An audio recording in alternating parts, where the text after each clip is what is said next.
Hey guys, the episode you're watching is actually a stock footage episode, therefore some of the shameless plugs aren't actually correct on it.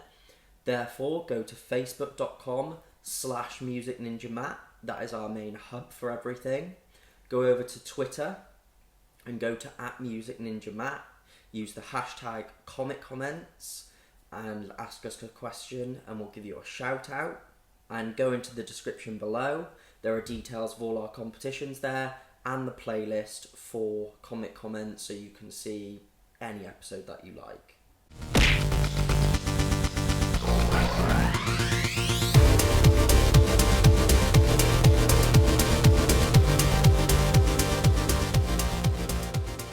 So guys, welcome back to Nerd Central, better known as Comic Comments. I'm Matt. I'm Pete. And today we are doing a story I can only describe as something I was very excited for and very disappointed by. Yeah. Today we are doing, I guess you could call it the epic event. It is a big event. We're doing Avengers vs. X-Men. I think my biggest gripe with this story is the size of the story and how easily it can be summed up. When you look at the actual plot of this, it's way too drawn out, way too long. I believe they had like a shed load of people working on this as well. Yeah, Jason Aaron, Brian Michael Bendis, Ed Brubaker, Matt Fraction and Jonathan Hickman were all writing it. We had a couple of artists including John Romita Jr., Adam Kubert, Frank Cho. I don't know, maybe that contributed to this, the fact that so many people were writing it and it's just an explosion of ideas. This is kind of very much connected to House of M. Scarlet Witch ends up getting rid of all the mutants apart from a select group that were being protected by Doctor Strange, and there's a girl called Hope who is born and she's like the first mutant born in a while. And instead of it being like, that could be coincidence, Cyclops is like, no, it's divine. Cyclops believes that the Phoenix Force, which is on its way to Earth, is going to come back and Hope's the host and that she will somehow bring back mutants. Hope was trained by Cable. In the future? Yeah, it's weird. I hate timeline stuff, always confusing me. Because she was born and he took her when she was a baby to then train her. Yeah.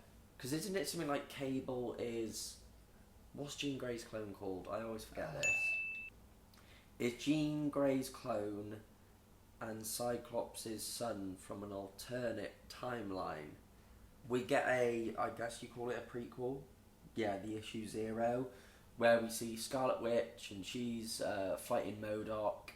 She's taken back to see the Avengers, and the Avengers are kind of like a bit meh, but especially Vision, and Vision's like, you're not welcome here, because she ends up killing Vision, Hawkeye, and and Ant-Man in Avengers Disassembled. So they're not very forgiving, so she's still a black sheep at this point. Yeah, Hope's been going off and doing missions there on Utopia. And she fights the Serpent Society, and her power is basically to just absorb powers of other mutants. But not like the rogue way where she like kills them. Yeah, it's just, like a friendly borrowing. We take a look at the teams. It says Wolverine and Beast are neutral, but they're pretty much just Avengers. Well, no, Beast kind of storms off at one point, but he doesn't really join the X-Men either. It's not... Yeah, Beast isn't on anyone's team, and Wolverine seems to be on everyone's team. But he doesn't like Cyclops, so... No, I don't think anybody does. No. All this book definitely confirms that Cyclops is a dick. But yeah, there's like... The thing is, the rosters are both very sizable. We barely see any of these people. They're just there for like the beginning fight. Oh, interesting thing as well. Red Hulk's in this. You know, Thunderbolt Ross is going to be in Civil War? Yes. Yeah, he's Red Hulk, and there's been reports saying that he may very well be Red Hulk. That's going to be cool. That would be cool. We see the appearance of Nova, and I was like really excited. I was like, yeah, Nova's in this story, but he's really not. Because he turns up and he just says it's coming, and he passes out after it's like implied he must have been fighting with the Phoenix. So they're like, shit, the Phoenix is coming. And then he's only in the book once after that. Yeah, and again, I was disappointed. It was a good moment the second time that he came in. It's a good moment, but I was hoping for more Nova. Yeah. Then we see Wolverine has, I believe it is just Xavier's school, but Wolverine now has it, and it is called the Jean Grey School. It has a longer title, but that's just easier. And he basically confirms that, like, yeah, Cyclops is crazy and the Avengers kind of need to do something if the Phoenix is turning up. We see, like, Hope being trained, and every now and again we get these flares of just seeing her powers and just how powerful she is. Like, Hope's actually a really likeable character, which surprised me. Yeah, for a girl with a last name that's Summers. And the fact that she's called Hope because she's the last hope. That name is so overused. Hope or Summers? Hope. Because every, like, a girl gets born and they're like, she's our last hope. We'll call her Hope. I'm surprised Luke Skywalker wasn't fucking called Hope. And then the first fight kicks out because the Avengers go and they're like, we're going to protect Hope because you guys, you know, can't really protect her. And Cyclops is just like, in some ways he makes a good point because he's like, all these events with the X-Men have happened and the Avengers have never given a shit, and now all of a sudden you give a shit. But he just blasts Captain America and the first fight kicks off. One of the cool moments I enjoyed personally was, you know, the Super Bowl special. It's the fact that it's Magneto and Colossus doing it, and I was like, that's cool. Like, Magneto's really chilled in this book, which I enjoyed, because it's like Cyclops is the dick of the book. I don't know how I feel about the fights in this. Like, would you say they were good, bad, or meh? Most of them are bad, but I like some of them, like Tony Stark versus Magneto. Man in a metal suit versus the mutant master of magnetism. If you think this is no contest, you've never met Tony Stark. Yeah, I liked that. Quicksilver decides to show up, and he turns up and just punches Magneto in the face. Again, I was like, cool, Quicksilver's in this, that's awesome, and then he does naff all. Storm and Black Panther need marriage counselling, they're a terrible couple. I wasn't actually aware they were a couple until I read this. Were you aware of this? I was. I wasn't. So is Storm from Wakanda as well, Yeah. then? Yeah. Oh. I think. It would make sense, because she says our people Yeah. and whatnot. Some of the narration I didn't like. There were too many of these. Yeah. Yeah. I can see what's happening already. So you don't need to tell us. Yeah, I don't need you just describing the picture to me. Some of it was kind of cool, some of it, yeah, kind of annoying. During this first fight, Hope just decides that she's going to take off. The idea is the closer the Phoenix gets, the more the powers start to manifest in Hope. And we also see that there's a group of Avengers who are actually up in space trying to fight the Phoenix, which I thought was a weird idea. Yeah. Because the Phoenix is more of an entity, in my mind, not something you can particularly fight. I feel like if you were going to fight the Phoenix, you'd have someone who could control water. And then, yeah, Magic is able to help the X-Men escape from that first fight as well. Because I'm pretty sure when this book came out, and, like, there was, like, round 1 and round 2, and it was supposed to feel like that. Everyone goes on the lookout for Hope, and Rachel Summers kind of does a double cross where she's giving information to Wolverine and the Avengers, but then she relays the information to Cyclops, and so it becomes a race for who can find Hope first. It seems like a lot of the stories we read, Captain America and Wolverine come to blows. They just don't seem to get on that well. No, but they have a little bit of a fight, and Cap actually throws Wolverine off the ship that they're on, and Hope ends up finding Wolverine. Yeah, and they've kind of made their own little alliance, or so it seems. We see that Emma Frost, I believe that's Toad, and Toad's like the janitor for the Jean Grey School. She mind controls him to use Cerebra to help find Hope. Cerebra is known as the older sister of Cerebro, and yet it was built after Cerebro was destroyed. Yeah, so I don't know why it's... I think it's just a clever, fun little thing that's going on. Everybody, gathers on the moon, on the blue area of the moon, and Wolverine, turns Hope over and double crosses her. And I think, because Wolverine's just the kind of guy that's like, the Phoenixes come in, kill it, and whoever the vessel is, kill them. And he's like, I had to do it for Jean Grey, so it's all that's going to work. Which is just classic Wolverine, where he's just like, just kill it. The Phoenix arrives, and Tony Stark... He makes this, like, weapon, which shoots the Phoenix, and it, like, blows up when it's just about to go to Hope, but she rejects it. So the Phoenix blows up, splits into 5 pieces, and goes into 5 different X-Men. It's a weapon that's part scientific, part, like, magic. Yeah. So that's why they thought it would work. It wasn't Iron Man being like, let's just shoot it with a gun and hope for the best. It splits off, and it goes into Cyclops, Emma Frost, Magic, Colossus, and Namor. Mm-hmm. So there's our beautiful Phoenix Force. We then just sort of, for a huge portion of the book, we see that actually they're doing an awful lot of good. You know, they're ending world hunger and all this kind of stuff, and they're using the powers of the Phoenix to just make the Earth a better place, make mutants accepted. But obviously the Phoenix will eventually become the Dark Phoenix, and that's kind of how Professor X and Captain America feel. So even though they're doing a lot of good, they still feel like the Phoenix Force needs to be stopped. Scarlet Witch actually turns up.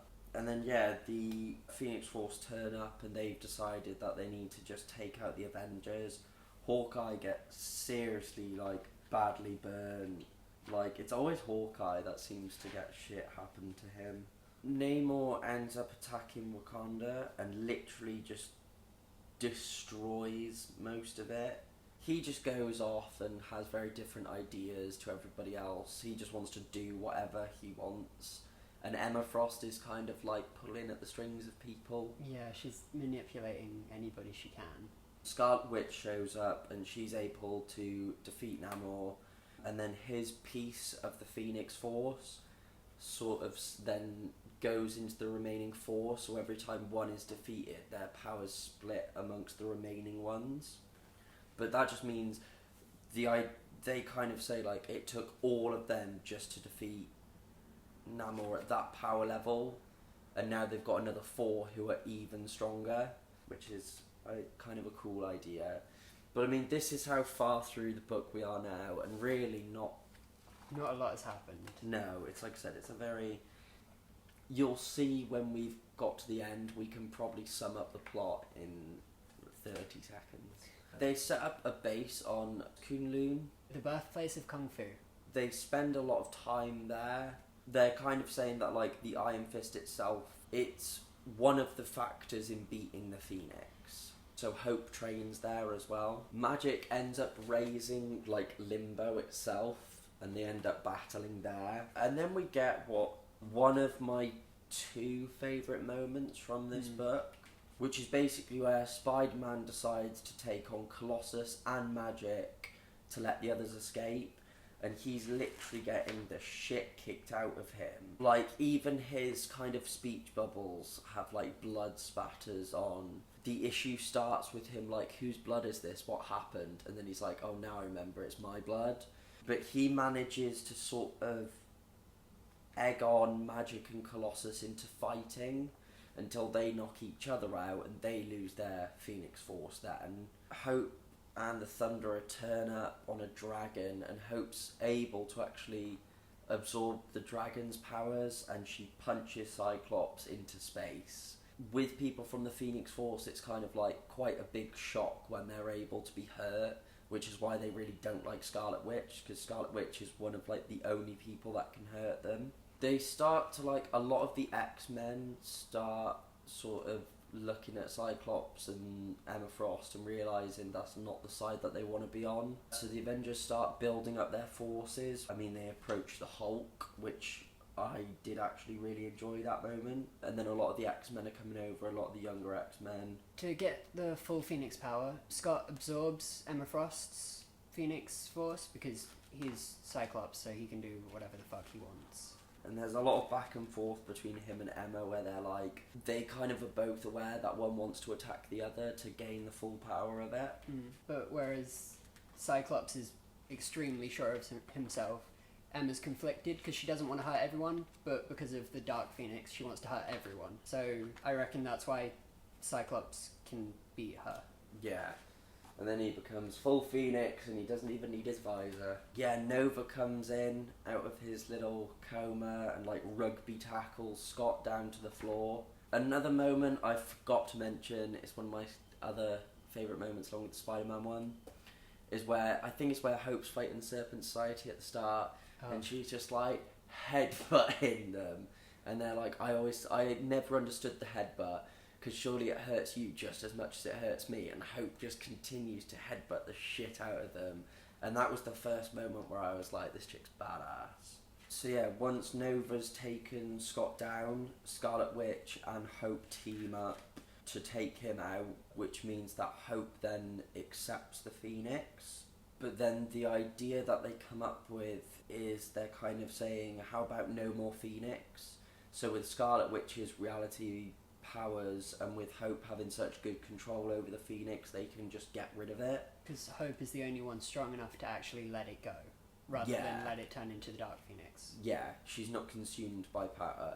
And the no more Phoenix part I like, because at the end of House of M, it was no more mutants, and now they're saying no more Phoenix. And Phoenix kind of, I guess it kind of spreads around the world then, and it starts creating new mutants.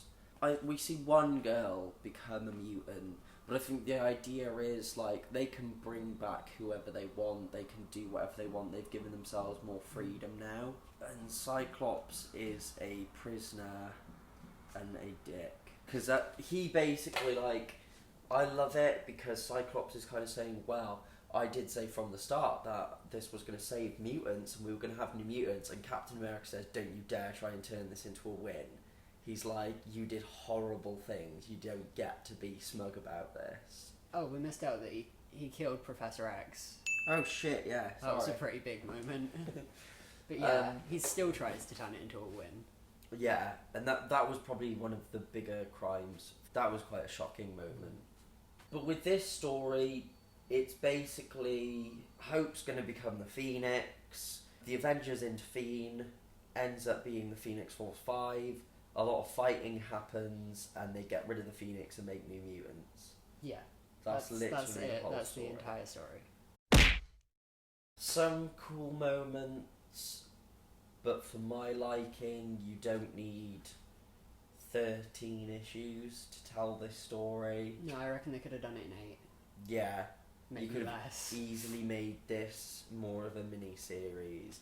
But I suppose the idea was this was like Avengers versus X-Men. This was supposed to be epic.